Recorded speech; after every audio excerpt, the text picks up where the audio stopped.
Welcome back to another episode of Stacking Dennys. I'm Jordan McAbee of RotoBaller. My co-host Nick Giffen of the Action Network.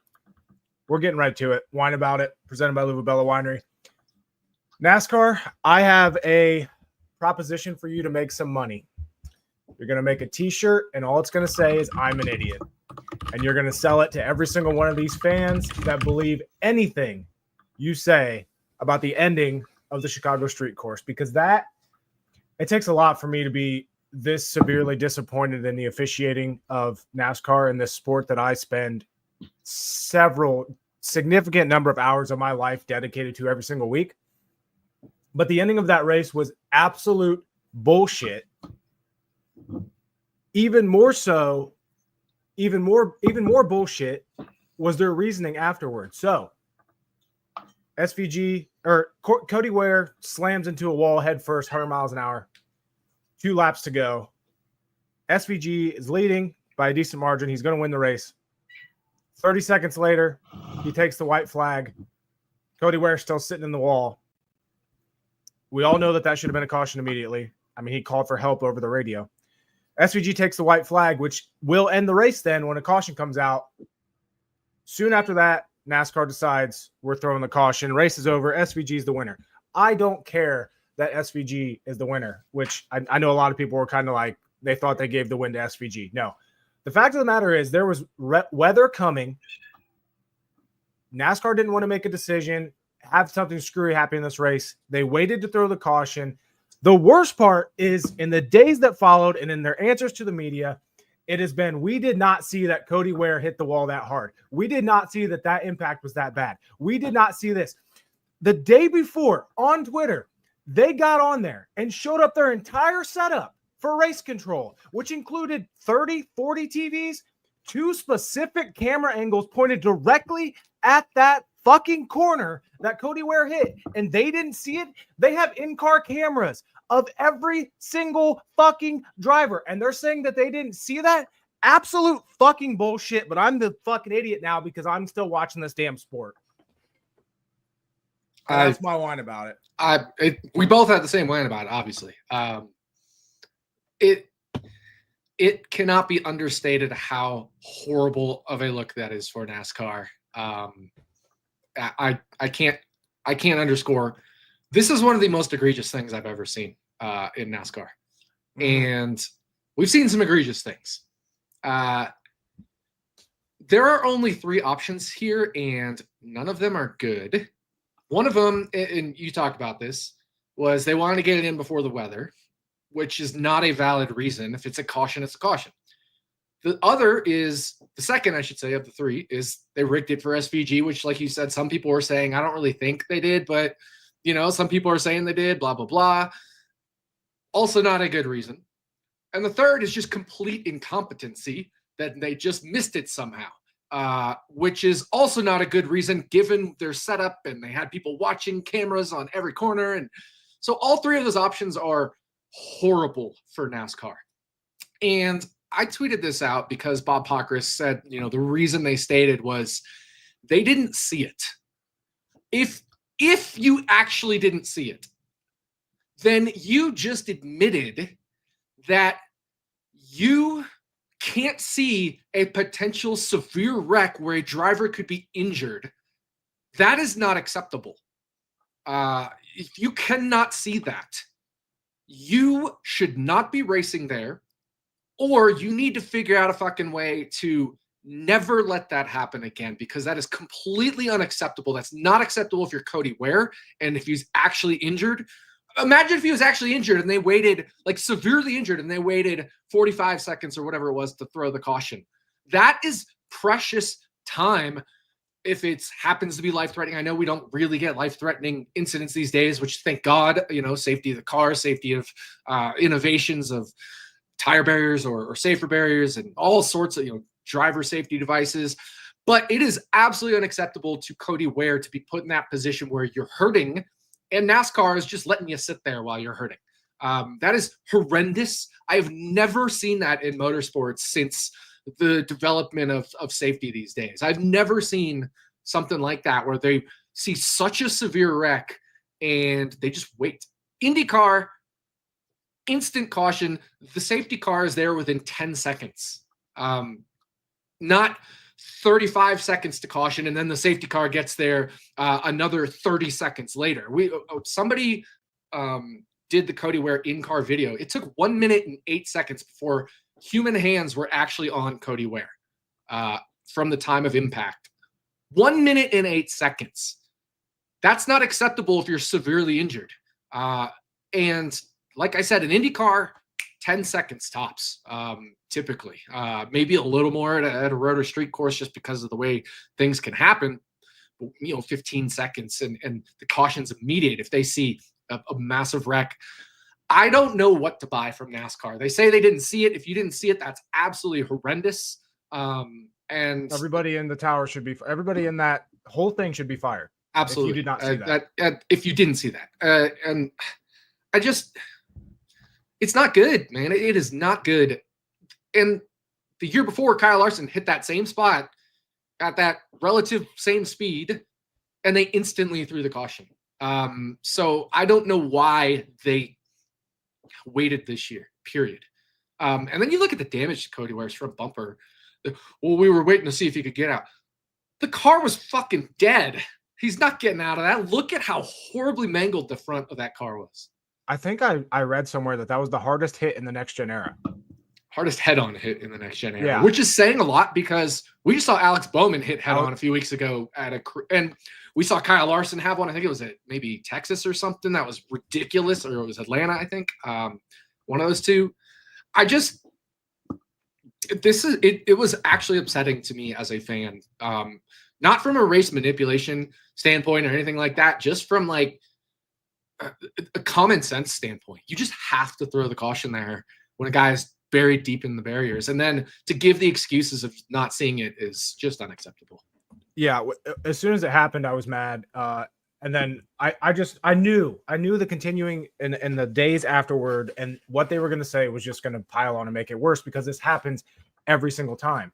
And again, like you said, inexcusable if they didn't see it. There's no way they didn't in my mind. There's too many cameras. They had specific cameras set up in that section.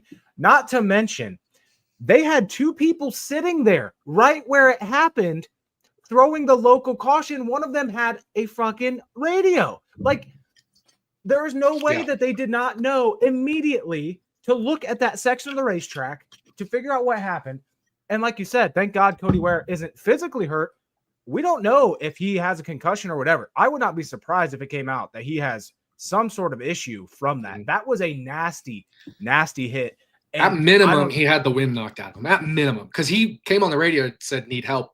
And then they responded, his team responded, you okay? And he didn't say anything after that. Exactly. And not to mention, like, this isn't trying to defend anything. This wasn't a back marker 3-lap down car that we're talking about. He was running inside the top 10 at the time. Like, this was a front runner.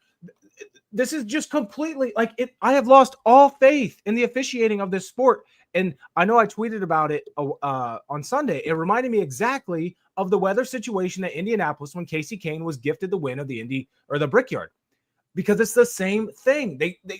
But this one was even more egregious because it took even longer. Like, man, I don't know. Like, it is completely. I'm not even interested in Sonoma this week. This is how much this has pissed me off. Like, I understand. I'm glad I'm going on vacation because I'm not doing any analysis. After this podcast is done, I'm not doing anything for Sonoma because I'm on vacation, going to the IndyCar doubleheader at Iowa. But I do want to respond to the comment here below because I actually don't think it's a given that Gibbs or Reddick, especially Reddick on the tires, wins, because that would have been a long caution. Yeah. And the weather would have come and everybody had to pit for rain tires possibly. So I don't know if, like, Reddick was already having a hard time getting around Gibbs. I don't know, like, SVG should have won this race. I'm not debating that. Yeah. But yeah, I think Reddick would have gave him a run for his money if he got around Gibbs. But yeah, I don't. We all know Ty Gibbs doesn't give up track position to his teammates at road courses.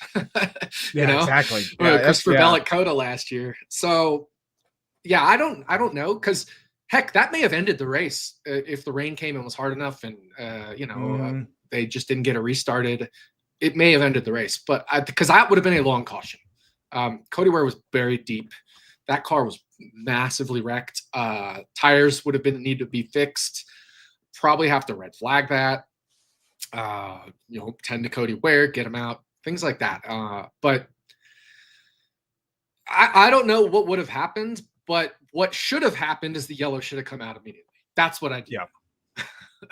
I mean, we've seen them throw a caution for brake smoke. Like the inconsistency is seriously, I'm telling you, man, this has me more fired up than most of the controversies in this sport. And it's what pisses me off the most is we're already moved on to the next thing because the court decision on the injunction with 2311 and front row has released, and we're on to that. Like, we're not even talking about this anymore. The mainstream media isn't talking about this. They're definitely not pressuring NASCAR for any more answers after the bullshit that NASCAR gave on Sirius XM yesterday. So it is just beyond frustrating. Like I said, I'm jealous of you that you are going on vacation and you don't have to analyze Sonoma, because I have no interest right now as of 3:57 p.m. Eastern time Wednesday in doing anything with NASCAR right now. Like, that is the point that it's gotten to me. Call it an overreaction if you want, but that just entirely pissed me off. That's how I felt after, what was it, Martinsville last year, with all the race manipulation by the drivers and teams, and allowing all sorts of bullshit and whoever to get in. And, Logano got to the finals and won the championship. I felt that way last year after Martinsville. And I'm feeling it this year too, but I'm not even thinking about it just because I know I've already pieced out so I've recorded Running Hot already. Stevie had to record it with me earlier today, so it'll be out tomorrow morning. For those that are waiting, it'll be out at its usual time. And then you and I recording this, and then I'm done with NASCAR for the rest of the week. So good. Yep.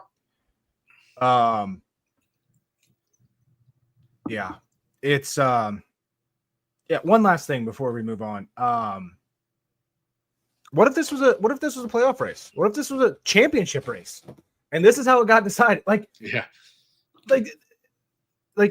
you always have to compare it to that. And I understand, like, people say, oh, it's not, this is a regular season race, doesn't really matter. And they always have that fallback plan or that fallback reasoning. But it's like, the fact of the matter is it could happen. This could happen at the Charlotte Roval later this year. We could see weather coming in. We could see some sort of, like, that's when the conspiracy theories are definitely going to come out, because if SVG is doing the same thing, you got people coming up quick behind him.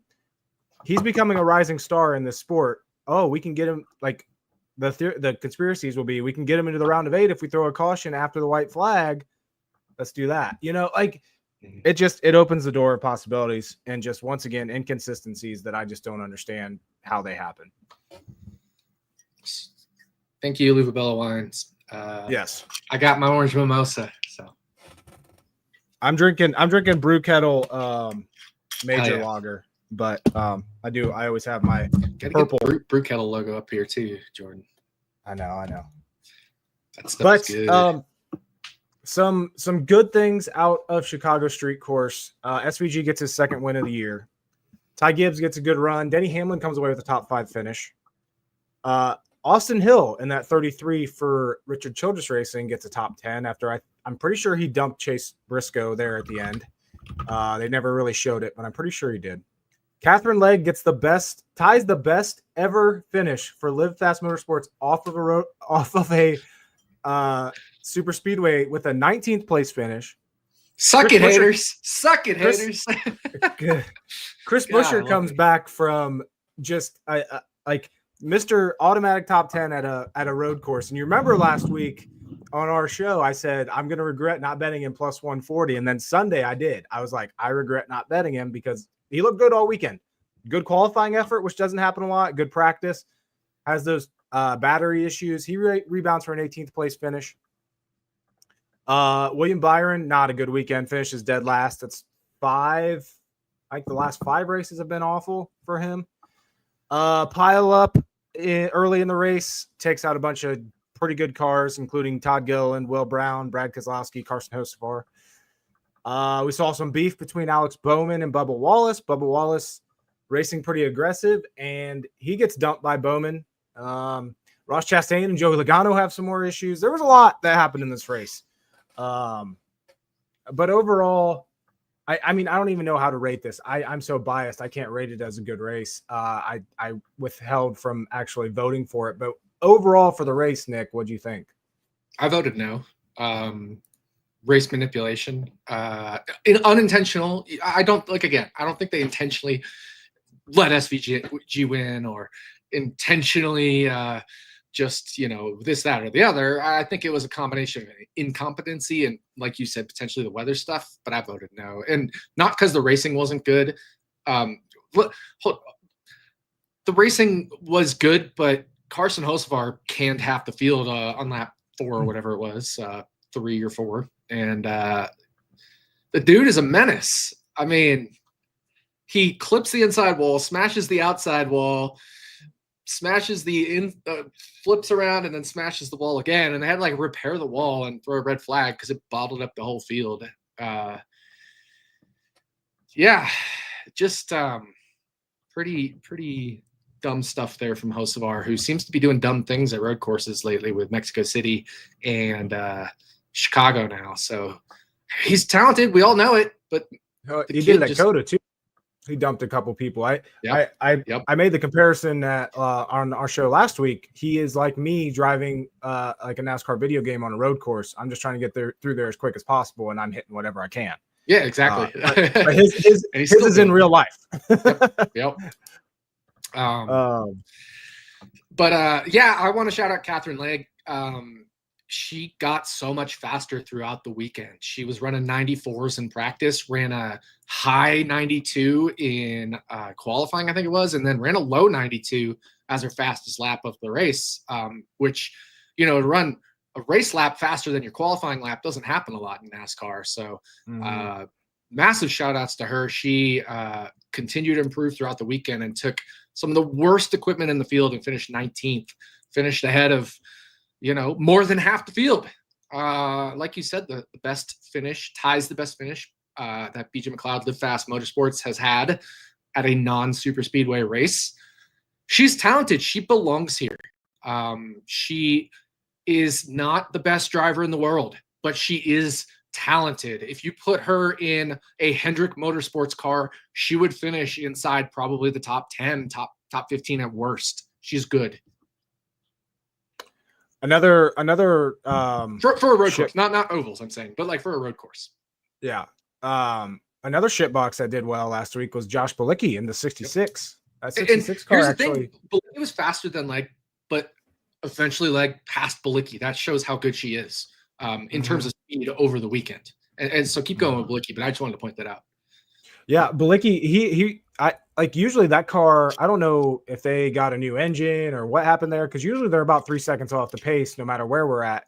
He legitimately outqualified some people this week. That was, and I understand that driver talent, it makes up a little bit on road courses, but not that much. So, shout out to that team for seemingly bringing a decent race car to this race. He finished 21st.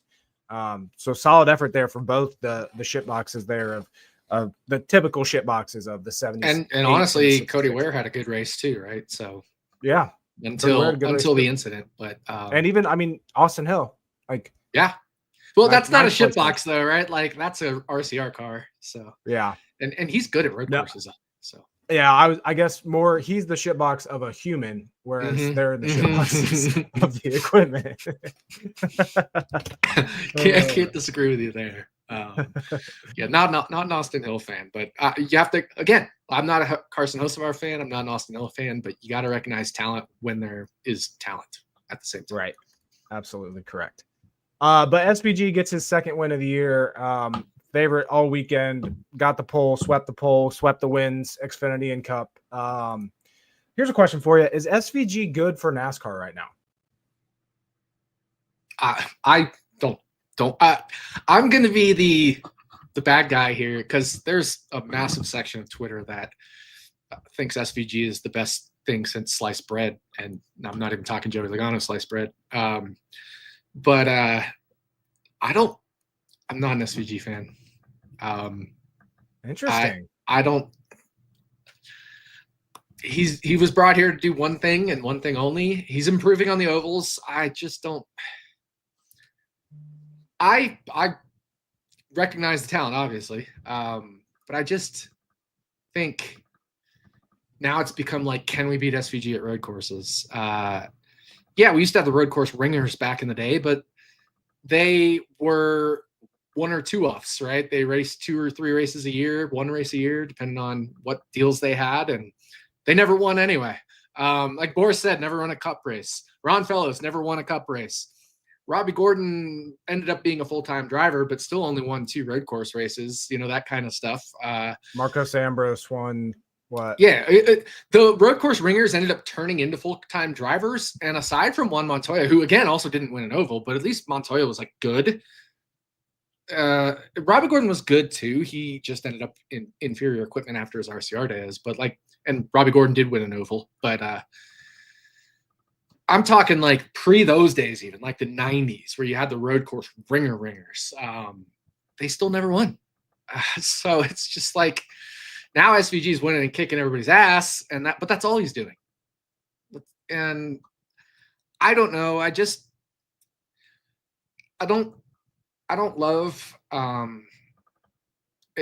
lot of it has to do with the format, right? You win and you're in, and that's why SVG's here. Win and you're in. He's going to win a road course race pretty much every year, despite running 30th in the points every year or whatever.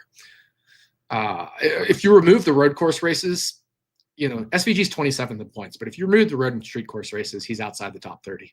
So I don't know if that's good for NASCAR or not. We just saw the 17th or 18th or 19th place driver win the championship. Was that good for NASCAR? I don't really think so. Mm-hmm. I'm so conflicted on whether this is good or not. I think he definitely has an advantage, but again, I think the major advantage is at these new places. He didn't have that advantage at COTA. No, he wasn't exactly. I agree with on you. favorite. And it's because these Stevie drivers. and I talk about that exact thing on our podcast last week and this week. So yeah, so completely agree with you. I'm very interested to see how Sonoma goes this weekend. I know I'm not looking forward to it. I know I'm talking back on my word here, but from an SVG standpoint, yeah, I think this is the week. I think this is McDowell redemption week, or this is Buescher redemption week to dethrone SVG, because SVG is once again plus 135 favorite to win this fucking race, and rightfully so. But I think his biggest advantage now is these tracks that other drivers don't completely have figured out. Whereas Sonoma, Watkins Glen, those are staples of the schedule, and these drivers know how to race. He did almost win Watkins Glen though. If he hadn't made that mistake, he wins Watkins Glen last year. So that's true. You can't argue the fact that he is insanely talented at these road course races. The other thing about Sonoma, he did race Xfinity last year and had the burnout of all burnouts of all time, where he literally just dunked on Austin Hill, which was maybe one of my favorite things ever. So I'll give SVG that. He did like the drifting burnout because Austin Hill's being a douche right around Austin Hill. It was awesome. Go watch that burnout if you haven't seen it. But yeah, when is Austin Hill not a douche? That's the question. I love Austin Hill catching so many strays in this chat. I know, right? He didn't do anything to deserve a stray this past weekend, but still catching strays. Well, he dumped Chase Briscoe, which I had. I honestly, I didn't even know about that. That was news to me until you just said that, like a couple minutes ago. I know Briscoe got dumped, and the only person that was close to him was Austin Hill. Gotcha. So I'm just assuming. I could be completely wrong. He's one of those guys that don't get a benefit of the doubt from me. But to play devil's advocate with SVG, whether this is circumstantial or not, or whether this is actual improvement, if we go back to Texas in early May, his finishes 22nd at Texas, 20th at Kansas. I know these aren't earth-shattering numbers. 14th at Charlotte, 18th at Michigan. Then he wins at Mexico City, wins at Chicago. These aren't awful finishes for where he was earlier in the season. He ran 34th at Vegas, 32nd at Homestead, 34th at Martinsville. So if that increase of finishes and running better continues, does your mind shift a bit on SVG and his value to NASCAR? Absolutely. Yeah, 100%. I'm not blind to the fact that it's just like, okay, SVG will never be good for NASCAR, or he's permanently whatever. if he starts running top tens, Ross Chastain on ovals or near, even old Daniel Suarez on ovals, right.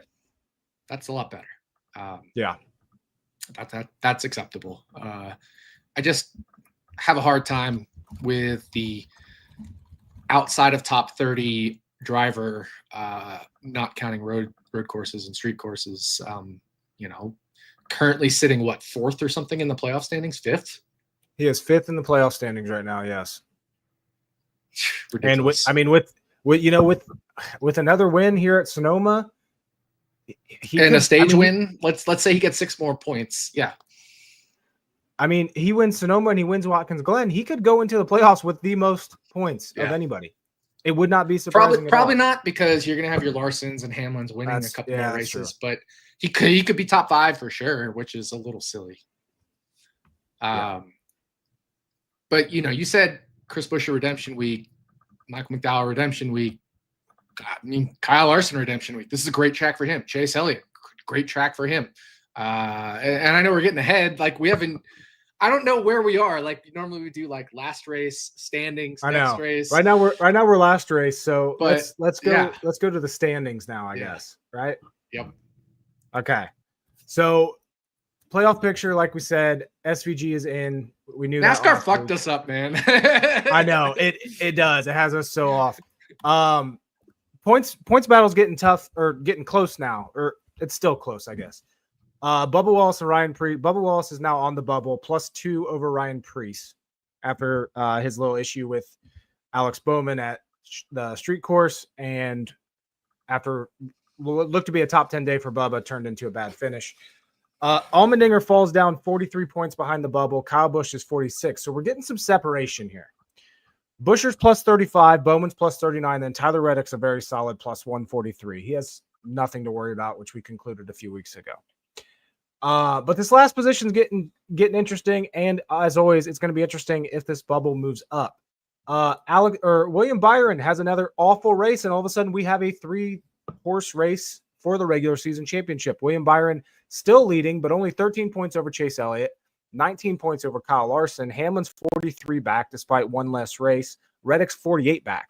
So any of these guys, remember, you still get playoff points for winning the regular season championship. Byron, we've talked about this before. I know I say that a lot, but we've talked about this before. Is he in his summer slump? That seems to happen every single year. Now, obviously, him having one of the fastest cars at Chicago street course, wrecking it, and then just not getting he didn't even start that race. But it seems like the summer months are just so bad for William Byron, and it's happening again this year. I mean, you can't fault him for Atlanta either, right? I mean, there was a crash that took out 20 cars. Pocono, it was a weird one. Michigan, he dominated, led most laps, won a stage. Yep, ran out of gas. I don't think it's speed right now. I think it's just bad luck. I think it's bad luck. And William Byron's one of the favorites to win the championship. But like you said, not only playoff points for winning the regular season, but just finishing in the top 10 in the regular season. I think it goes 15, 10, 8, 7, 6, 5, 4, 3, 2, 1 or something. So it's important to get as many points as you can. And this is going to be, Hendrick Motorsports 1, 2, 3 right now in the regular season standings. And you mentioned Denny Hamlin one less race. That's a pretty big factor, but an important factor that he missed a race for a good, very good, valid reason. Denny Hamlin's kind of on a tear. 3rd, 1st, 2nd, 31st DNF with Atlanta being Atlanta, and then 4th. He's finished top 5 in 4 of the last 5 races. Top 4 in 4 of the last 5 races. One of them being a street course where he started dead last and didn't even get to turn a lap in practice and qualifying. Yeah, which I thought was that was impressive as hell. I was very concerned about him from the DFS standpoint. I wanted to go a little underweight on Hamlin despite starting dead last just because he had nothing. Yeah, we had those 4 drivers, right? We had Bubba, Byron, Hamlin, and who was the other one? I can't think of. Chase Elliott. Yeah, that started in the back. And I was like, you kind of just, if you're playing cash games, you kind of just have to play all 4, given it's a place differential finishing position week. but you know one or two of them are going to have issues. You're throwing darts at which one is, and it turns out they all did except Denny Hamlin. Mm-hmm. And I think Chase Bubba still Wallace, Bubba Wallace, what are you doing? What are you doing? I know you're thinking about the tournament, your rival Alex Bowman, not only a head-to-head in the tournament, but also just kind of you had incidents with him in the past, even though you're both friendly and not friendly at the same time with him. But like, there's a much bigger picture there. Just let Bowman go. Take your 8th place finish or 9th place finish and get those points for the playoffs, which is a much more important thing. Now, all of a sudden, you're 2 points to the good. What are you doing? And honestly, same for Alex Bowman, because it could have been the other way around where Wallace wrecks Bowman. Like, what are you both doing? Unfucking believable. Bowman had the fresher tires, so it made more sense for Bowman to kind of press the issue. But just there's no way Bowman was eventually going to get you, Bubba Wallace. He was eventually going to get you. What were you doing? Yeah. You know what he was doing was he looked at my betting card and he's like, "Oh, Jordan has me for plus 590 or whatever for a top 10." Nope. that's the only thing I can think of, or whatever it was. Might have been 950. Yeah. I don't know. It was everything about that race. When we talk about the playoff picture, I think that might be one of the most important inflection points of the whole season.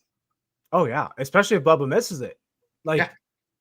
And it's because I mean, if this bubble, and I assume that this bubble is going to move up one more spot, that puts him pretty far back.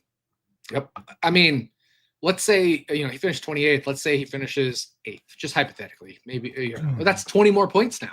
So he'd be at 463, which would be, just 13 points behind Chris Buescher for another spot.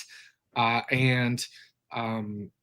8th because Bowman passed him for 8th. Maybe let's say 10th. But you get the idea. He's maybe at 460, which is 20 points behind Alex Bowman, instead of sitting here 39 points behind Alex Bowman. Mm-hmm.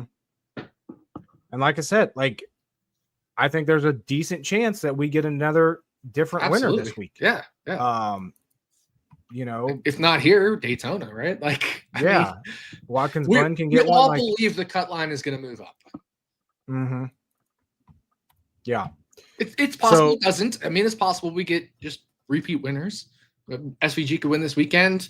Larson wins Dover, Hamlin or somebody. Bell wins Indy. Bell wins Iowa. SVG wins the Glen. Hamlin wins Richmond or Byron or Larson. And Austin then Dillon? Well, that would be a new winner. But and then, whoever, Joey Logano wins Daytona. It's possible we don't get a new winner. Right. But I think the odds are, I would say minus 300 that we get at least one more new winner. I was thinking Austin Dillon wins Richmond, but then gets it taken away just like last year. That would be the funniest thing ever. Yeah. But yeah, again, Austin Dillon's ahead of Shane van Gisbergen in points. That says a lot. But I think that's that decision making has to be something, because we don't know the status of 2311 and what they're going to do, because as of next week at Dover, them in front row will not have charters, which probably won't. It's not guaranteed. NASCAR could decide not to revoke the charters, but NASCAR has the option to revoke the charters after. I thought it was set in stone that they were non-charter. No, I mean, if NASCAR wants to honor the charters, they can, right? That's that. But the point is, it's NASCAR's decision at that point. As is everything. Sure, but the courts have decided that as of 7 days from now or whatever, NASCAR has that option to do whatever they want. Okay. But yeah, I mean, it's a big implication, if they do that, because they get less money payout wise, depending on how they finish. So it's, to me, Bubba can't assume that his ride is completely safe, and making those decisions just kind of hinders his ability to get another ride. Now, obviously he's bringing sponsors, money makes this whole sport go round, but just those decisions are just real head scratchers for sure. Yeah. While we're talking for Motorsports, and we're on the standings, I was looking at them. Zane Smith 24th, Todd Gilliland 30th, Noah Gragson 33rd. Yeah, they did not have a good day. Well, just in the standings, they're not performing this year. Oh, this is the standings. Yeah, like the point standings, because that's what Gilly has been on a.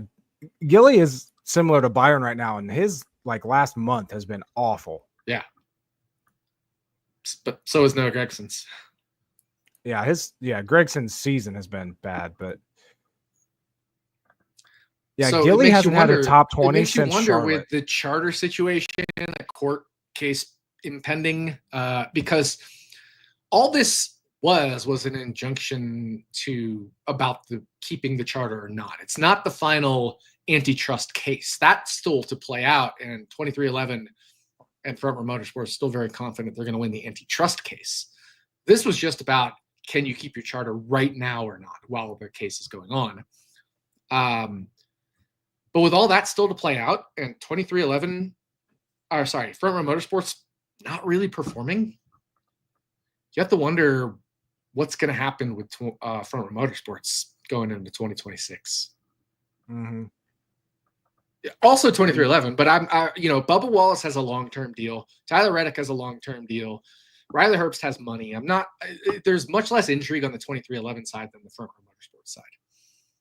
Are you thinking they go down to 2 teams again? I have no idea. RFK is looking for a third charter after their Rick Ware lease expires. Does Front Row sell one of those to RFK? Does NASCAR even honor that? What happens?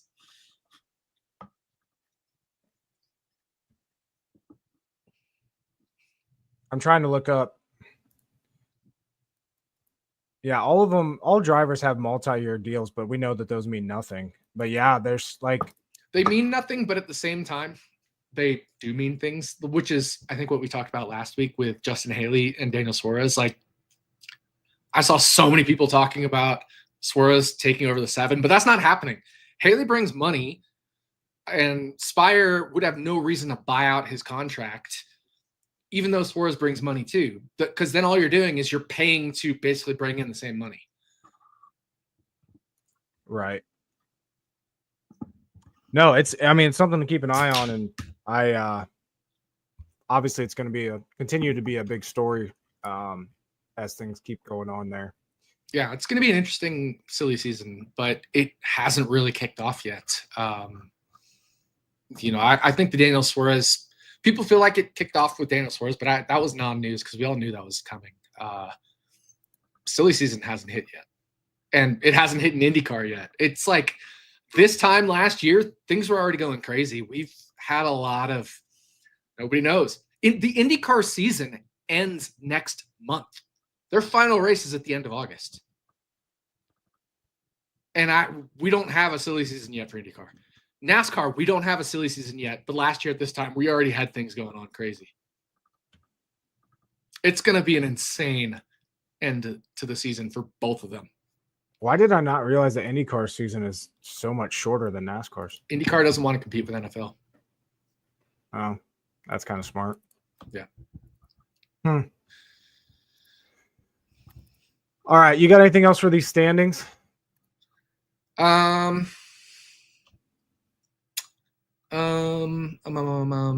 me look. Let's see. Nope, I don't think so. Ty Gibbs with his good run is kind of itching. He's only 66 back from the bubble now. That's not crazy for him to get into the talk if the bubble stays where it's at. With a couple more good runs at, obviously the road courses are good for him. So something to keep an eye on there. Someone that could rebound potentially. Again, for those sitting with Ty Gibbs 50-1 tickets to win this in-season tournament. Yeah. We're rooting for Ty Gibbs. Still don't have a cash out offer from FanDuel. So what I'm going to do is if he beats Zane, which I think he's close to 75-80% to beat Zane, I can start betting against him in the head-to-heads because there's books that'll offer this through the rest of the tournament. So I'll start betting it or not betting against him. Yeah, betting against him, and then I can guarantee a profit, right? Because I think I bet whatever my max was on FanDuel at 50-1, my like $50 limit or something. So that'd be like 2,500. So I can find a way to hedge to guarantee like $1,000 or whatever dollar profit.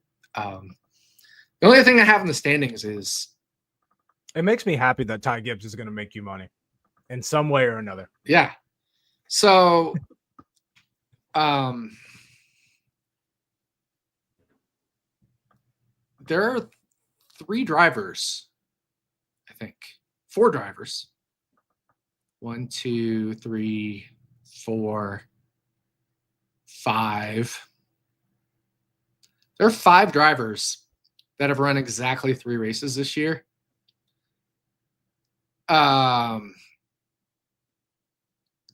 Those are, and I'm just going top to bottom here from Wikipedia: Catherine Legg, Connor Zilich, BJ McLeod, and Josh Bilicki. And it appears to me that BJ McLeod and Connor Zilich are tied for the best average finish. Catherine Legg is next. And then some combination of Bilicki and Jesse Love after them.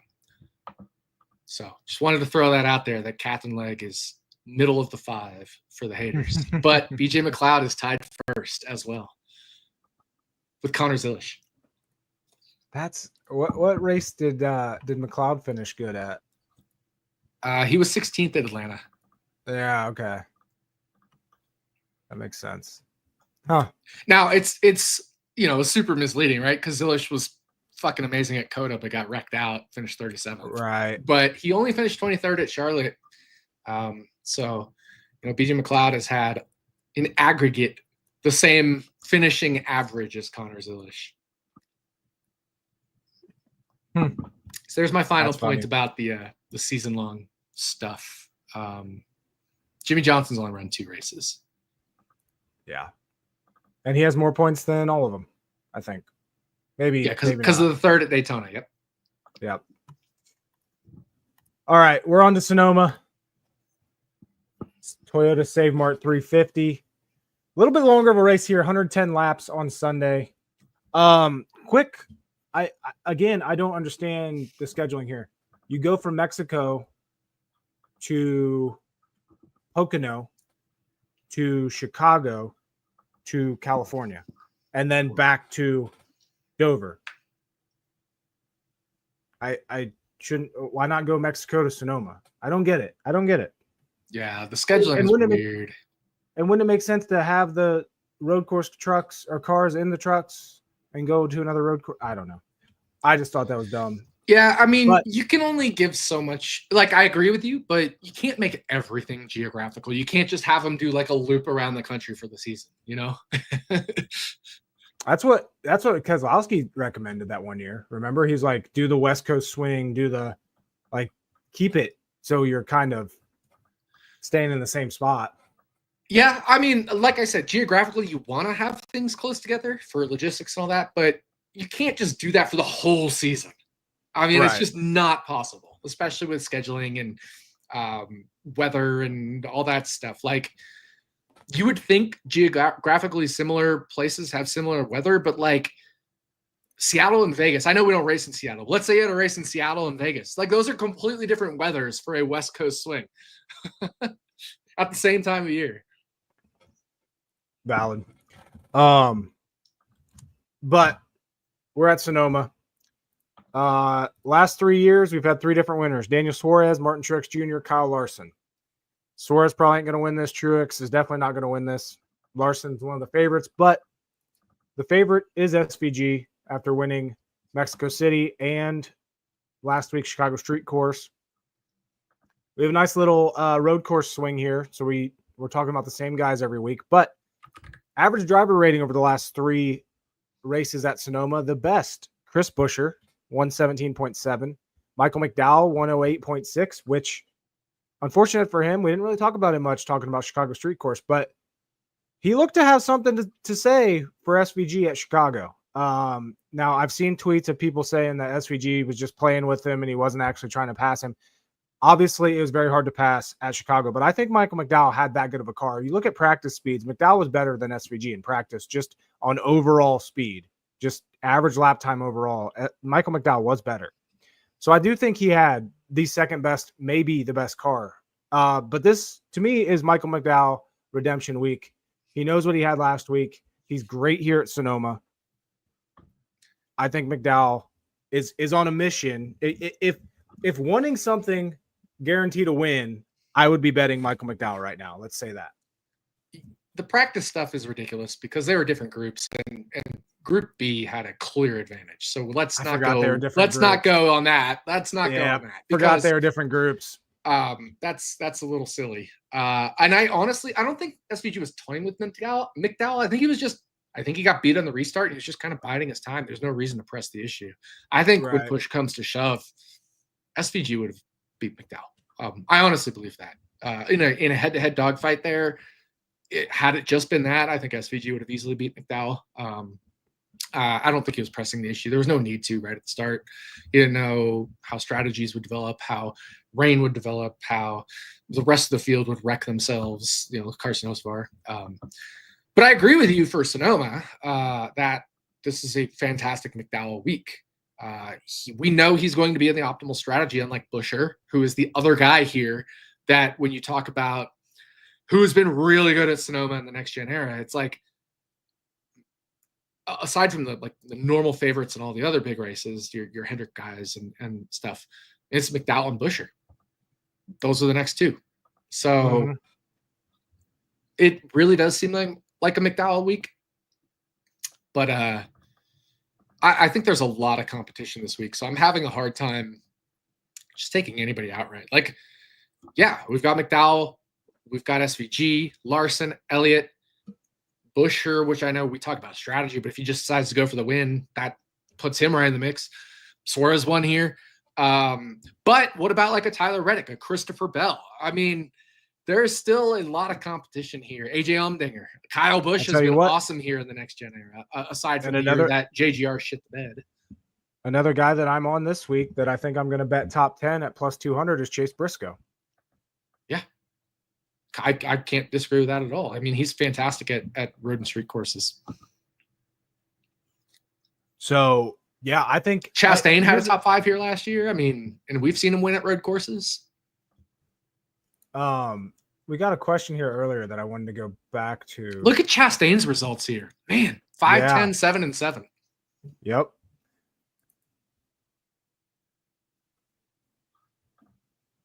So here's a question about Buescher. No way Buescher points races this week. Has to be his best remaining shot to win and lock in a spot. I disagree. I disagree. He has a lot of chances to win. Buescher is good everywhere. That's true. Yeah, he's got to that point where he is good Completely everywhere. Disagree. I think Buescher has a lot of chances to win. I think he has to be points racing, especially with a 33-point gap over Bubba Wallace and a 35-point gap over his teammate, and the potential to get ahead of Alex Bowman. I think it is so important to get ahead of Alex Bowman. I think this is a straight-up points race for Chris Buescher. Mm-hmm. We don't think Chris Buescher can't do well at Dover. We don't think he can't do well at Indy or Iowa or Glen, where he won last year, or Richmond, where he's been very good and won, or Daytona, where he's won. I don't even necessarily think this is his best opportunity to win. It probably is just by track quality. But I think there's a lot of other opportunities to win as well. So I think they have to think about the points right now. I think it's. I think he win any of these last 7 races. They're not in desperation mode right now, to me. No. I think it's much more important to get ahead of Bowman in the standings.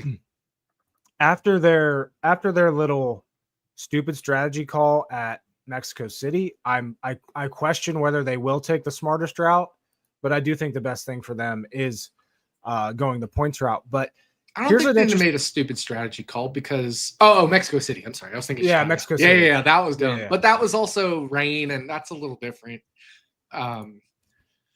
this you can kind of plan ahead of time, whereas you can't really plan the rain stuff ahead of time.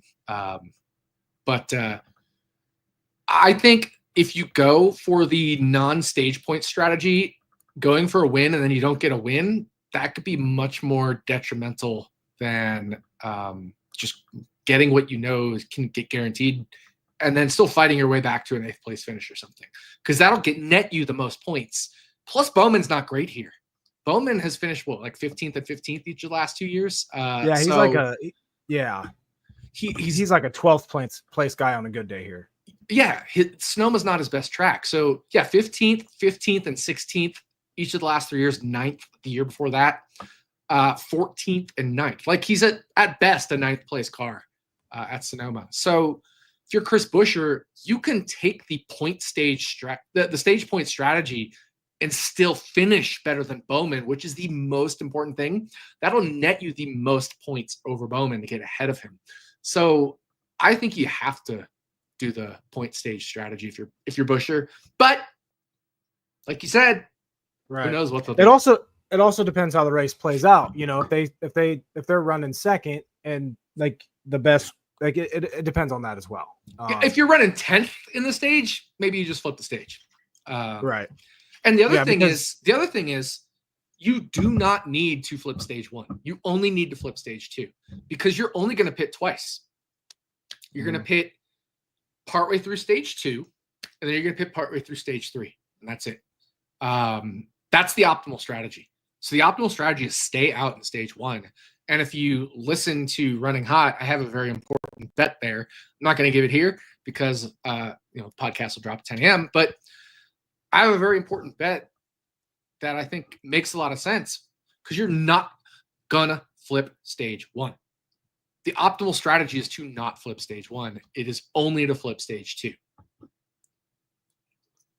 It's also like a lot of this will theoretically come down to, or not theoretically, actually come down to how qualifying goes. Because last year, Buescher started 26th and he had to shift things up. He ended up winning stage 2. He ended up finishing 3rd. But if he has another bad qualifying effort, that can take a different, like that's going to completely throw your day too. But Sonoma's an interesting beast because here's a little stat for you. Little trivia time for you. How many active full-time drivers have won at Sonoma? Larson, Kyle. Denny Hamlin has not. He threw away the one to Tony Stewart. He threw away the Tony Stewart. Yeah, he won at Glen. Kyle Busch, I'm pretty sure, has won here. Yeah, he's definitely after he broke his leg, he won here. Daniel Suarez has won here. So Larson, Busch, Suarez. I don't think Chase Elliott's won here. I know Truex has won here a bunch. Harvick. 3? That's it. That's what I thought. Truex has 4 wins here. Montoya has a win here. Yeah, Robbie Gordon has a win here. Yeah. Only active drivers that have active full-time drivers that have a win at Sonoma. Man, fuck Denny Hamlin for throwing that one to Tony Stewart. I went back and watched that. I'm a Hamlin fan, but goddamn it, I had Hamlin 50-1 to win that race. The funny thing is, I bet on the drivers that finished second, third, and fourth, fourth, and fifth in that race. The only one I didn't bet was Tony Stewart. And at Watkins Glen that year, I bet on the guys that finished second, third, fourth, and fifth in that race. So both road courses that year. That's funny. I bet second, third, fourth, and fifth. Oh man. But yeah, some guys. It's interesting this week because, depending on like. Obviously, we know Tyler Reddick is very good at Sonoma or at road courses in general. At Sonoma, he's never finished better than 8th. Last year, 8th place was his best finish ever. He led 35 laps. He won stage 1, ended up finishing 8th. I'll have to check out iFantasy Race to remember exactly what happened in that race. But his average finish here at Sonoma is 23.8, which is worse than Bubba Wallace's. Michael McDowell's been really good here, but those shit years brought down his average finish. But last 3 years, 2nd, 7th, and 3rd. Like I said, Buescher's been amazing here ever since joining RFK. But then we have the Ross Chastains. We have the Suarez's. The Trackhouse cars seem to be really good at Sonoma, which again, if Helps they SVG. if Trackhouse has a bit of an advantage at this particular track, SVG should rightfully be the favorite. You mentioned you haven't made any outright bets. I have not. I saw Greg Mathern hit McDowell at 14-1. If I would have saw that, I think I would have too. He's down to like 10 everywhere now. I wouldn't have. And it's nothing against the bet. I totally get it. I actually think if you're going to bet outrights, you should bet it before practice and qualifying, because I do think there's a good chance SVG doesn't win the pole, and that would shorten everybody else and lengthen SVG. I just don't think I trust McDowell and Spire enough. He's on Spire now instead of front row, and maybe that's a good thing. Maybe that's a bad thing. I don't know.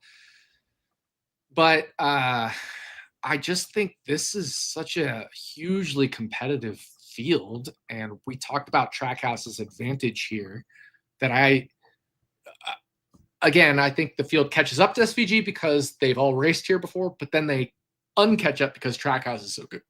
So good here. Mm-hmm. So I don't know. If I were to bet an outright right now, and I do have value on this, and I know Jim Sonis has value on this, I would take Christopher Bell at 21. He opened 22 at I forget where, and that was another one that FanDuel, grabbed he's my 21 attention. now. I'm like, ooh, yeah, so, I can definitely get behind that. Yeah, but that's I think there's a lot of potential winners here. Give us a market of without SVG. Yeah, that'd be fun. That's what I want. Give me that. Like I like I'm not betting, but I like Chase Elliott at 14 versus McDowell at 14. Mm-hmm. You know what I mean? Yeah, I'm probably gonna end up betting Bell. I think I will. I like Gibbs. On that. I like Bell. I like Larson. I like Byron. I like Reddick. I like Allmendinger. I like Chastain. I like Kyle Busch. I like Chase Briscoe. There's a lot of guys here to like, and they'll all be on the optimal strategy that I just mentioned, because they all know the optimal strategy to get points in stage one, which is great for all those guys that already have wins and maybe a playoff point, and then flip stage two. You know what's interesting about Allmendinger? He's kind of snake bit here at Sonoma. 13 career starts. Can you guess how many top fives he has? 0, but he's finished 6 and 6 in the last 2 years. Yep. Always interesting when a guy that good at road courses, even through the years. I mean, you remember, like, he won the pole here in 2015, started top 5, 2014, 15, 16, 17, 18. Like, I know he had like engine issues one year, just always something weird happened. Yeah. And that happens. And you have your bogey track. He's probably not as good here as the other road and street courses, but at the same time, he's also probably had some bad luck, some bad variants, some bad strategies, some weird things happen where he probably has had a top 1, 2, or 3 car, and just it didn't work out that way. Mm-hmm. And then you mentioned like someone like a Kyle Busch. I mean, he's shown good speed on road courses this year. He's won here twice. If they arguably had the best car at COTA. Like, he's another one like this. Again, I think this race outside of SVG, this race is wide open. If SVG is as good as he was the last 2 road course races, the race for second is wide open. You know who's fast last year? Joey Logano. You know who's won here? Daniel Suarez. Yep. I mean, Denny Hamlin's won here. I like Austin Cindric's a road course racer, and he's 80-1. Which, I'm not saying go bet that, but you get the point. Like, this race is kind of wide open outside of SVG being a heavy favorite, but I don't necessarily think he should be as heavy as he is. Now, I did make my beer money. I made $27.27 profit by betting SVG to not win at one book and betting him to win at another book. So second week in a row, I was able to, buy a case of Tecate with that. But I don't recommend doing that for everyone. But aside from that, I've bet very little. It's my 3 running hot bets, and that's it. Yeah. I have not made a single bet. The only one I'm eyeing right now, one Christopher Bell outright, but I don't want to make an outright bet because of SVG's domination, and it's so annoying to bet that. But I do really like Chase Briscoe 2-1 top 10 finish. I think he's going to be solid this week. But yeah, according to Win the Race's true performance rankings on road courses this year, Kyle Busch is number 2 actually behind SVG when it comes to true performance, according to them. So, and just here's the keep thing: an eye Kyle on there. Busch made a mistake at Mexico City in the wet. He didn't really get to run that, but we know he was good there. He was running inside, what was it, the top 5 when that happened. So, and Sonoma's a really good track for Kyle Busch, even in the next gen era. The only real bad race he had in the next gen era was when Toyota and Joe Gibbs absolutely shit the bed in 2022 in this race with just horrible long run speed. Whatever setup they had, all of their cars were just fucking plowing after 5 laps. And that was before the repave at Sonoma, right? We've had to repave, which last year was the first race on the repave. So, I think looking back at last year being maybe the most important race, Kyle Busch finished 12th, but he had some pretty good speed. So, yeah. There's quite a few, like last week I took quite a few, long shot top 10s. I know Gilliland opened at 950 for a top 10, which I was debating in my head whether to hit it or not, and then it moved to, I think, to 7. Let me see here. Oh, Briscoe's down to plus 160 on FanDuel for a top 10. Let's see what else we got here. You mentioned Denny Hamlin. He's plus 300 for a top 10 on FanDuel. Zane Smith's 11. Again, concerns about Front Row Motorsports.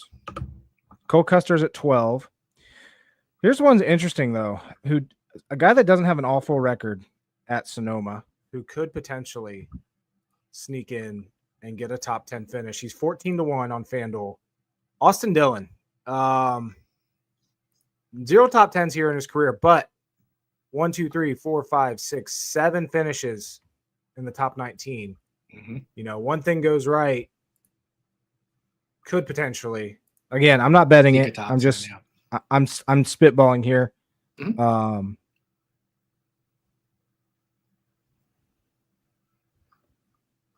Other than that, I'm not seeing a whole. Chastain's plus money for a top 10.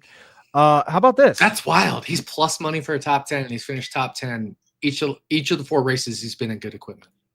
Plus 120. How about this though? How about that bet right there? Chastain top 10.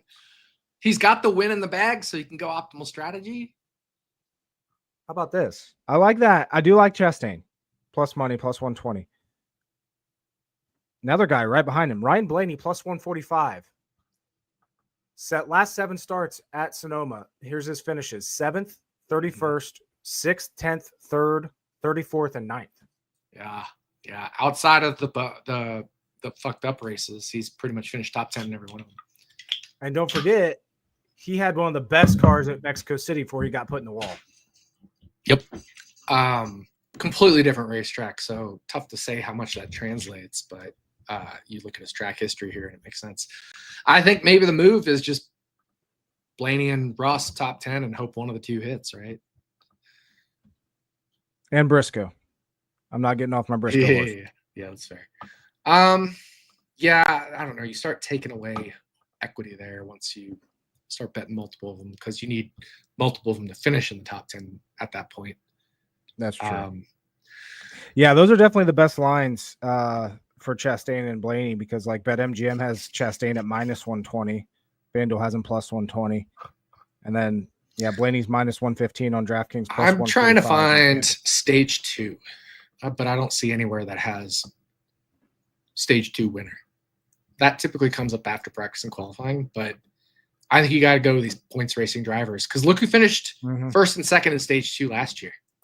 Chris Buescher, who didn't have a win, and Ryan Preece, who didn't have a win, but that was weird. But yeah, now they're both points racing, potentially points racing. So I think Buescher and Priest to win stage 2 become really interesting bets, as does Bowman and Bubba. Mm-hmm. Maybe Reddick if he decides to point race, but I don't think he needs the points race because he's 140 points ish, like 43 or something to the good on Priest. So I actually think Reddick should go on the optimal strategy. But if you're Buescher, Priest, Bowman, and Bubba, you kind of have the points race. So I think those 4 become really interesting stage 2 bets.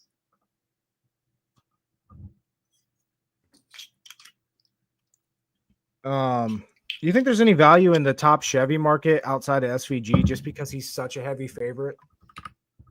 I don't know because I haven't looked. Let me pull it up. I'm just going to pull up DraftKings, but I'm sure there's probably better lines out there. Man, I forget McAll's a Chevy still. Like halfway through the year, and I keep forgetting he's a Chevy. Daniel Suarez 30-1.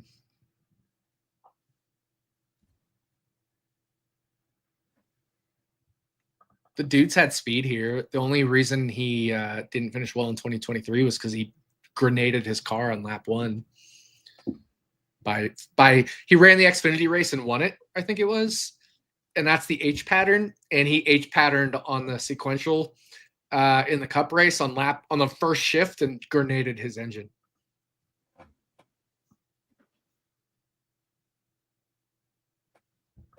I was kind of looking at Byron, 12-1. I see 8-1 at DK. Where's 12? Yeah, so 12 at ESPN, and then Suarez is 35 on ESPN. But nice. Yeah. Byron, I don't have all the books record. open. Yeah, Byron does not have a good record at Sonoma at all. I know. It's misleading though, I think. Like AJ Allmendinger's is kind of misleading. I mean, heck, Allmendinger at 12 at DK. I don't know if there's anything better out there, but I don't hate that either. 14 at ESPN. The one I really like is Chase Elliott, I think. Very high on Chase Elliott this weekend. People say it's his worst road course, but I actually completely disagree with that. He's had a top 5 car every single year since 2018. He hasn't had a top 5 finish, but he's had a top 5 car every single year. 4 of the 6 have been top 5 finishes, and the other 2 he had a top 5 car. One of them was the year Suarez won in 2022, where Larson and Elliott had that god-awful shit strategy that sent them way back in the field, and they were clearly the 2 best. And the other was, I think it was 2019 or something. He finished 37th, but he was on the same strategy as the winner, Truex, exact same strategy. He just ran behind Truex the whole race. That was when Truex and Elliott were just dominating everybody. And so it was Truex 1, Elliott 2 in whatever order. He had a top 2 car that race. So all the way back to 2018, there was no race in 2020. 6 races. Chase Elliott is 6 for 6 at being a top 5 car. If I were to do the Ryan iFantasy race thing. Mm-hmm. He's also led in each of the last 5 races here, which, obviously you can do that on strategy, but it's still noteworthy when a guy leads because they have to be in a position to actually get to the front. So, yeah, I don't mind that at all on Chase Elliott. I think. What did you say his best top Chevy odds were? I got him at plus 850 on ESPN. I'm not sure. He's 9 at DK. Okay. One of the comments here has Caesars has all the longest top Chevy odds by far currently. So I'm pulling up Caesars quick. He's 7 at Caesars. He's 10 at Bet365. Ooh. See, I can get behind that. Yeah, I like 10 and then at Bet365. And then I'm going to want to hit my head on a wall when, Suarez is 45 on Caesars. Yeah. They don't have all the longest, but they have the longest on a lot of drivers. I really like Chase Elliott 10-1 at Bet365. Kyle Busch 18-1. I prefer Elliott at 10.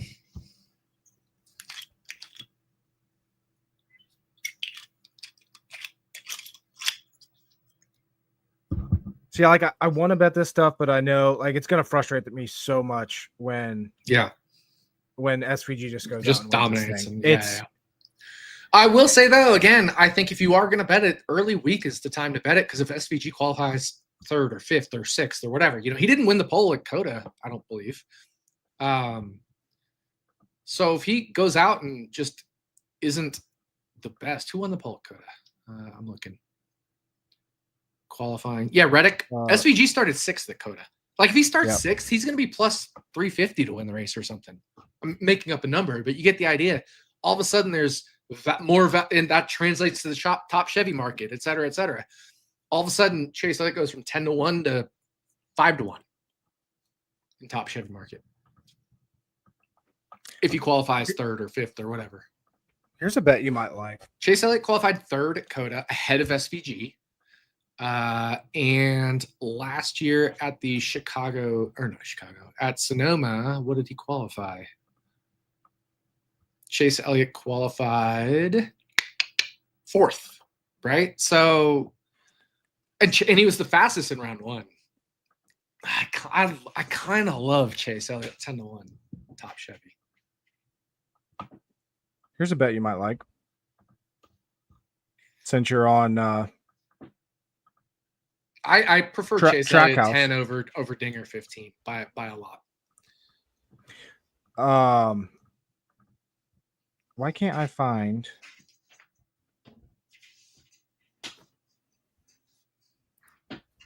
I'm assuming that's longest outright because they don't do top Chevy, right? They do. I'm pretty sure they do. Bet Rivers does? Yeah. I can't. Why can I never find them? Let me pull it up. Plus 24 bets. Come down to group betting. No, manufacturer. See, you have plus 24 bets. I have plus 20. Yeah, so they probably don't have it for you. Yeah, he's 10-1 on Bet Rivers, 10-1 on Bet 365. But so you like Chastain, you like Suarez this week. Hard Rock has Trackhouse to win plus 140. No. Oh, whoa, plus 140? Yeah. That's like what SVG is to win. I know. So you're just getting Chastain and Suarez for the hell of it. For free. Yeah. Yeah. I'm not betting it, but I understand it, right? Like, yeah. I got my Shane van Gisbergen bets in. I did my arbitrage, minus 160 and plus 175. So I got my Tecate, made $27.27 profit. Let's go, fucking Kyle Kirkwood. That's awesome. All right. You got anything more for Sonoma before we get to our picks? No, I think we're good. All right. So I think I'm gonna lock it in right now. I'm gonna take Chase Elliott top Chevy. Are you? Yeah, I'm gonna take him 10-1. I'm literally betting it right now and tracking it. I think Greg's listening to us because he just tracked Ross Chastain top 10 as I open my phone. Top Chevy. Chase Elliott 10-1. Bet 365.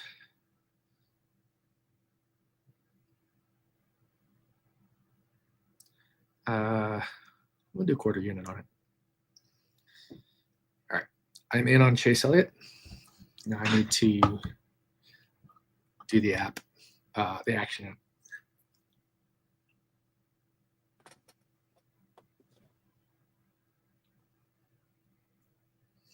So yeah, love that Chase Elliott top Chevy. Actually, I wouldn't say love. I like it. I like it. SVG is the threat, of course, but Chase Elliott has been a top 5 car here every year since 2018. I think that's notable, if anything. Yeah, I can't go against it. All it takes is one bad move by SVG. Or, I mean, we've seen good cars have mechanical issues here at Sonoma. Or just, like you said, the field catching up to SVG because they've all raced here a billion times. Yep. And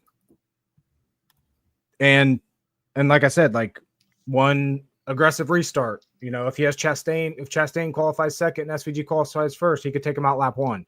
It's certainly possible. Or Hocevar just coming from 30th and nailing the leaders. Like, it's possible. Anything's possible. Where's plus 130 that Greg got Ross Chastain? I'm assuming a book I don't have. I didn't even see Greg track that, so It literally just popped up on my notifications. I have his alerts set, but I don't at see Hard it. Rock. Hard Rock. Yeah, so I don't have Hard Rock. I can't bet more than $20 at Hard Rock. Hard Rock's not in Ohio or Iowa either. I mean, that sucks. I was like, maybe I can bet this weekend. Nope. I used to love Hard Rock. They have great lines. They just don't let me bet. Yeah, that for me, that's Caesars. You'll see if I'm tracking something at Caesars. It's for everybody else. It's not for me. Mm-hmm.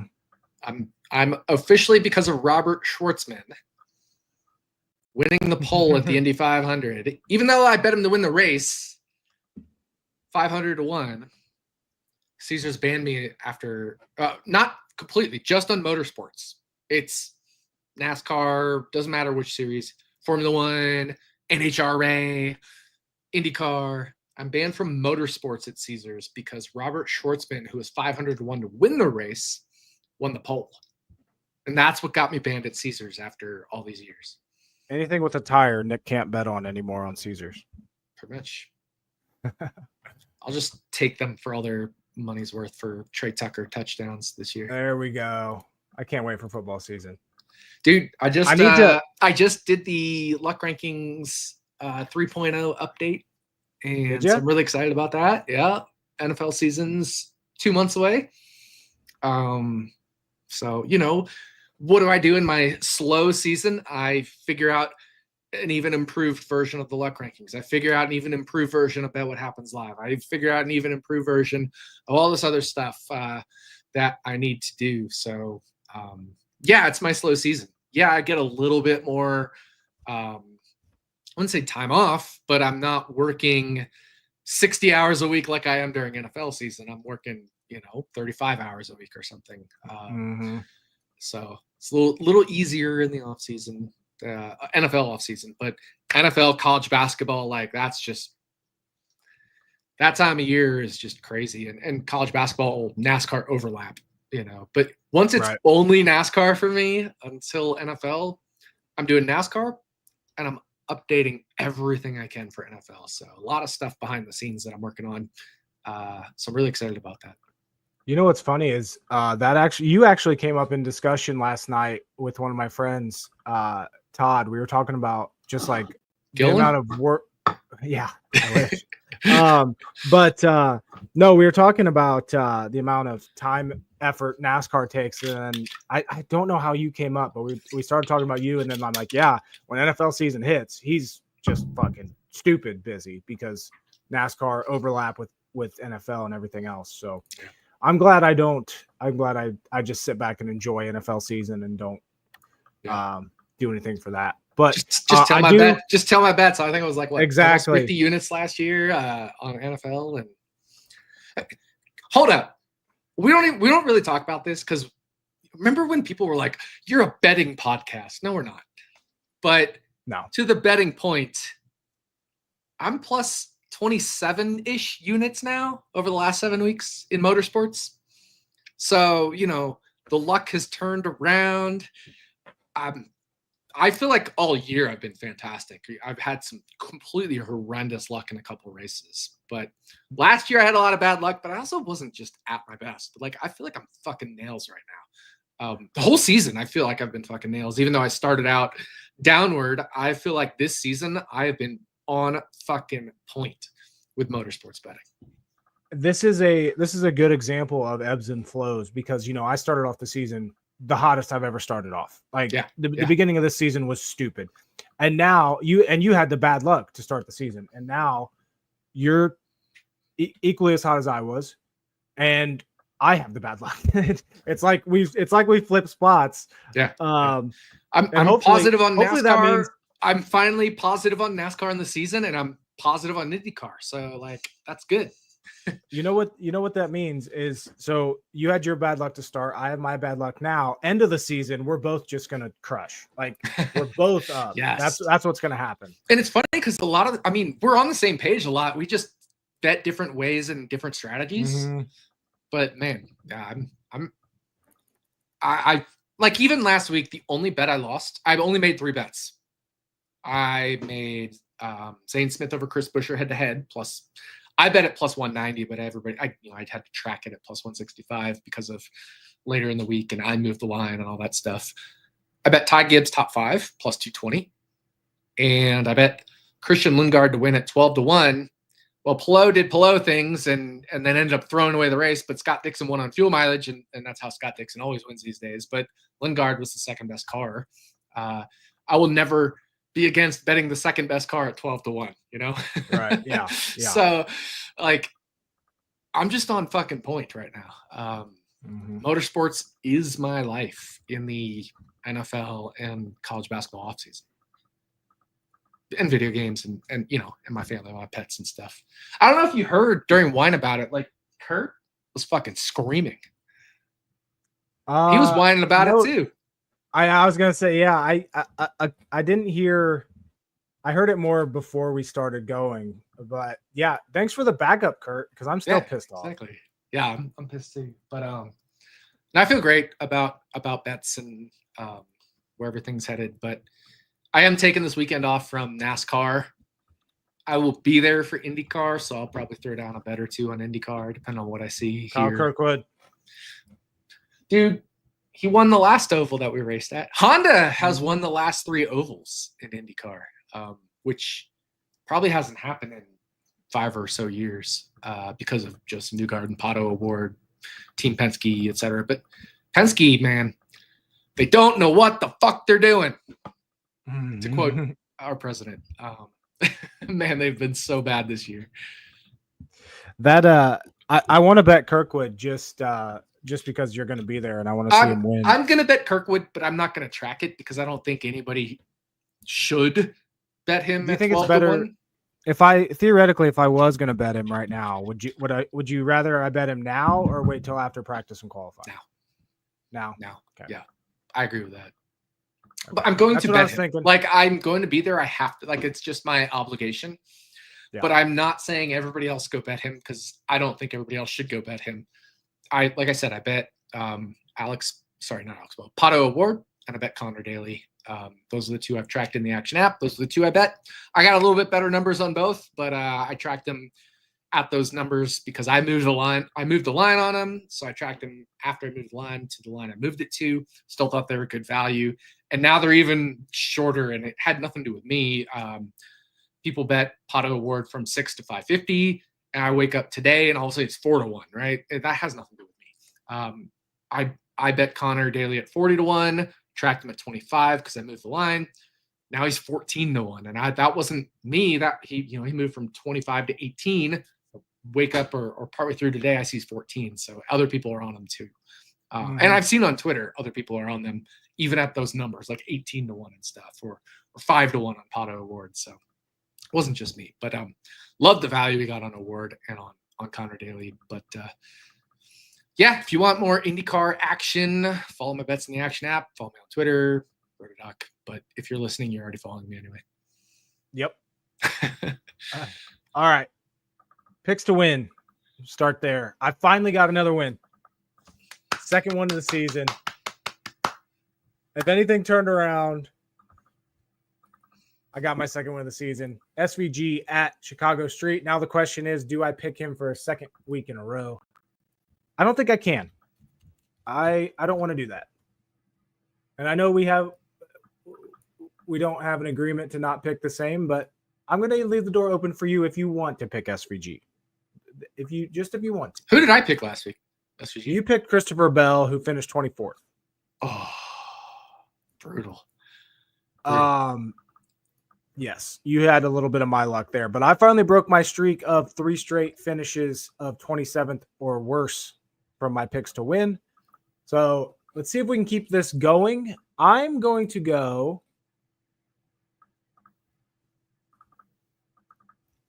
when I sat down to record this, I was all in on McDowell. You're kind of got me off of it. I wouldn't say be off of it. I think he's one of the favorites. It's just I think there's a lot of favorites. You know what I mean?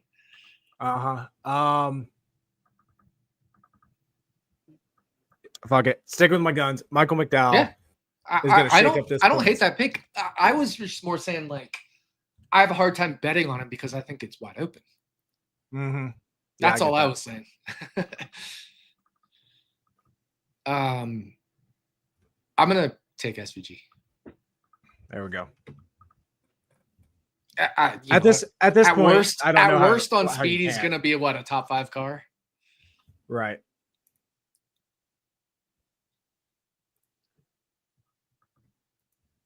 Yep. Shit. Where's my? I'm losing my.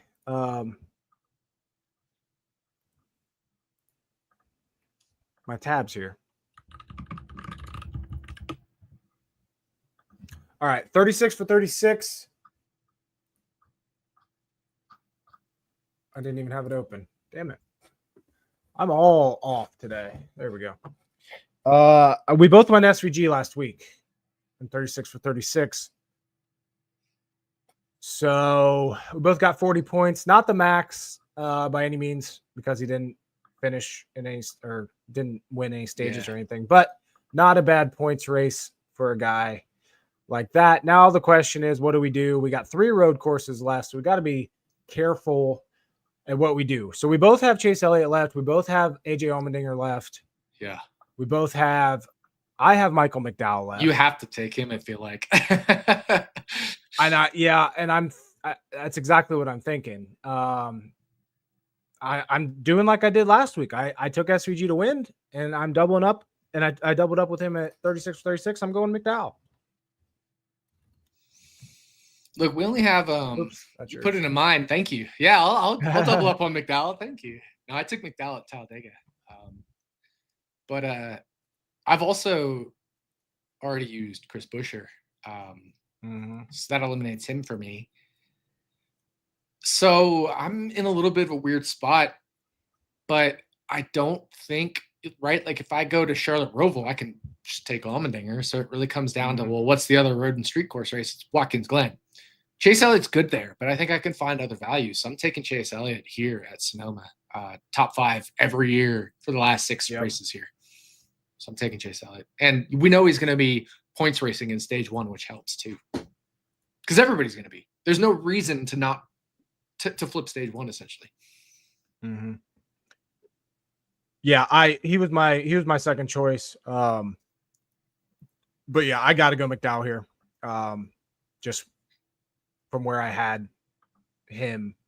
Yeah. I didn't update owner points in here, by the way. So that's fine. I did the average. I made it 19, but I didn't update the owner points either. So it doesn't change anything because we both had the same pick last week. So our plus minus relative to the average is the same. So you're still,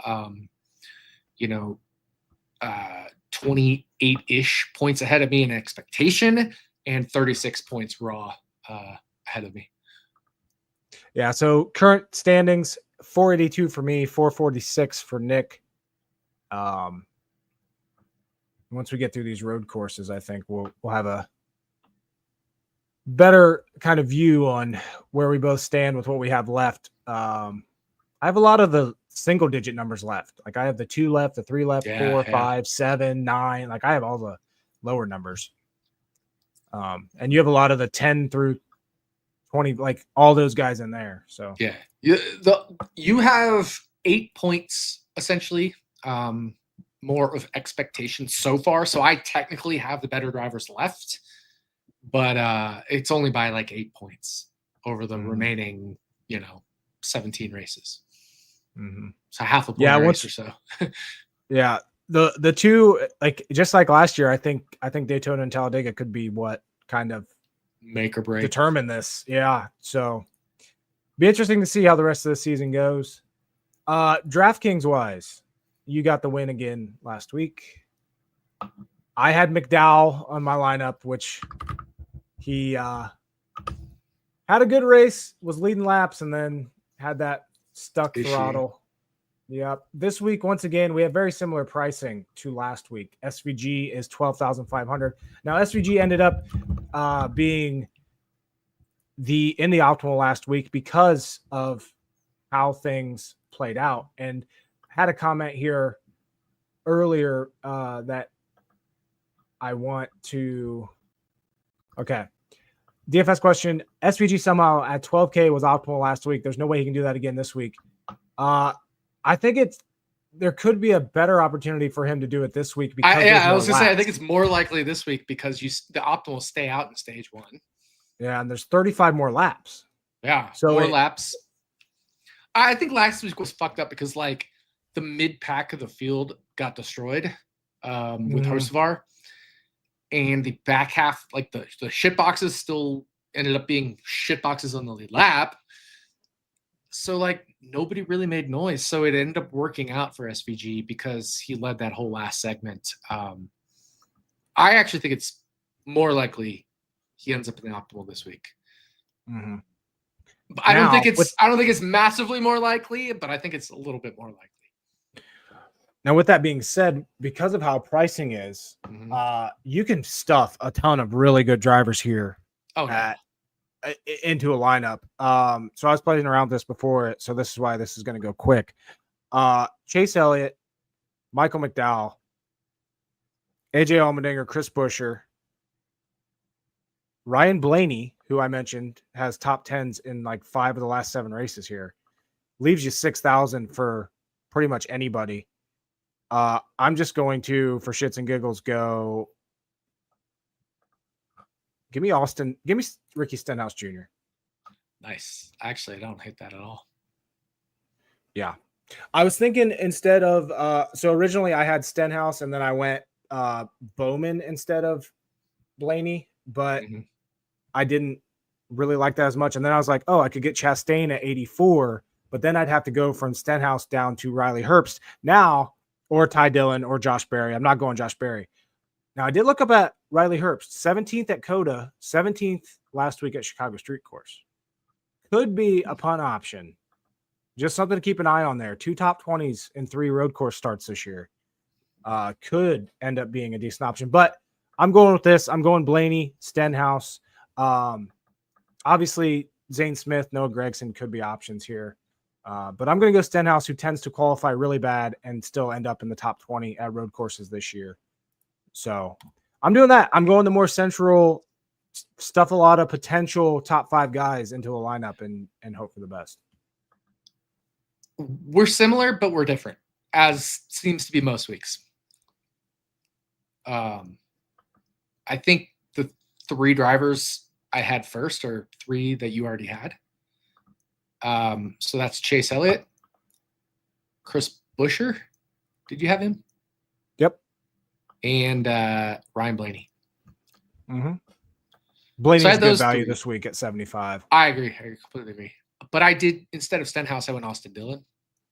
That's completely. That's solid. So then we go back up to the top. I have 9,400 remaining.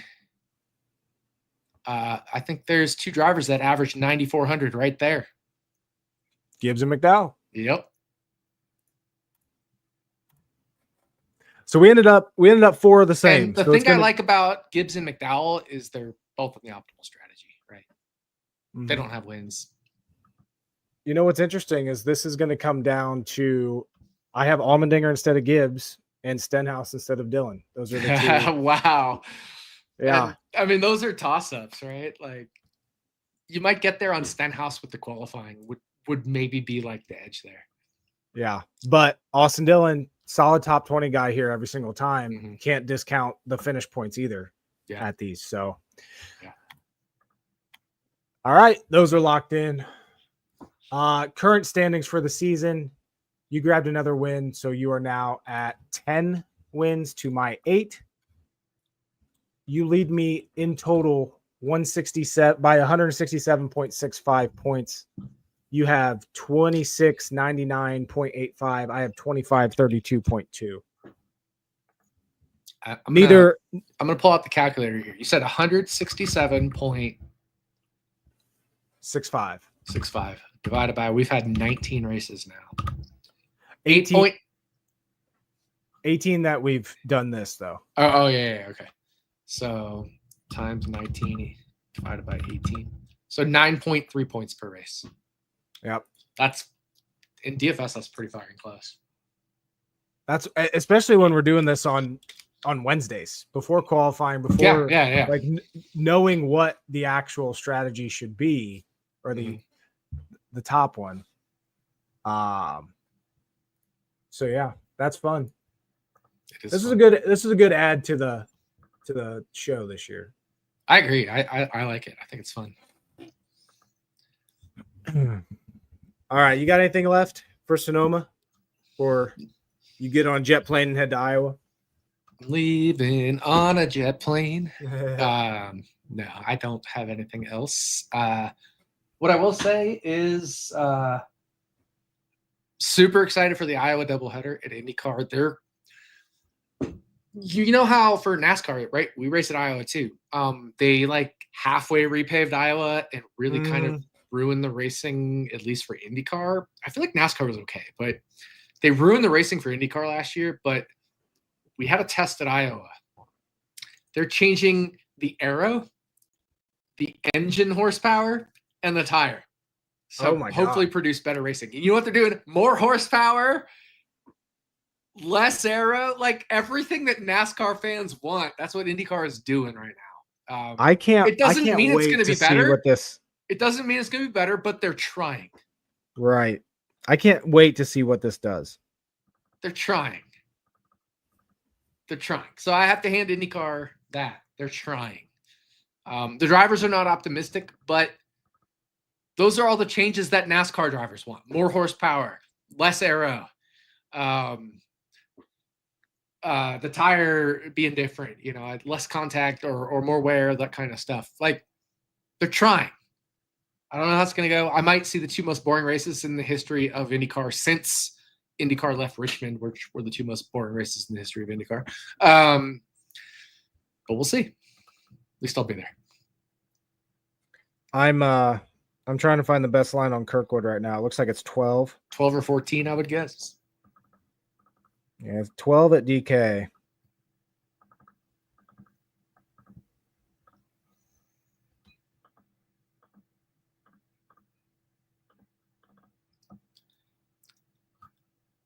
Like, when I don't bet Kyle Kirkwood, it's because I actually don't bet him. But I'll bet him this week just because I'll be there. But I'm not recommending betting him until I see practice and qualifying. And then if I track in the app or whatever, I recommend betting him. I'm betting him just because you're going to be there. Yeah, exactly. Like, he's won 50% of the time I've been there. Well, I lied. He has won, I think it's like 80% of the time I've been there, but those were in the lower series. But in IndyCar, he's won 50% of the time I've been there. All right. My bet's locked in. Kyle Kirkwood, 12-1. Yeah.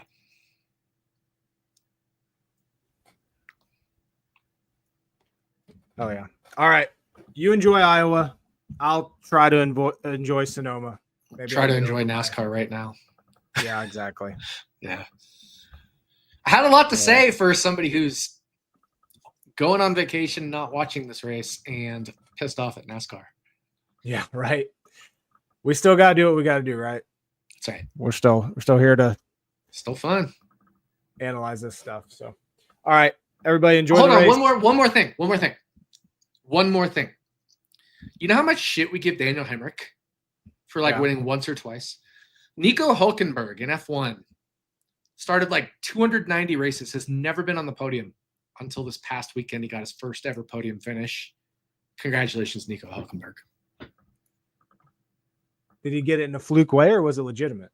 It rained, but he had the perfect strategy, had a fast car, called his own strategy. The strategist was like, what do you want to do? And he called his own strategy. He earned that. He earned that podium. So nice. He also drives the number 27 car in Formula One. So I was happy about that.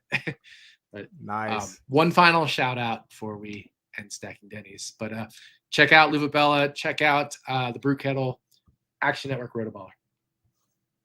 There we go. Enjoy the race this week. Nick, you enjoy Iowa. Thank you. Good luck, everyone.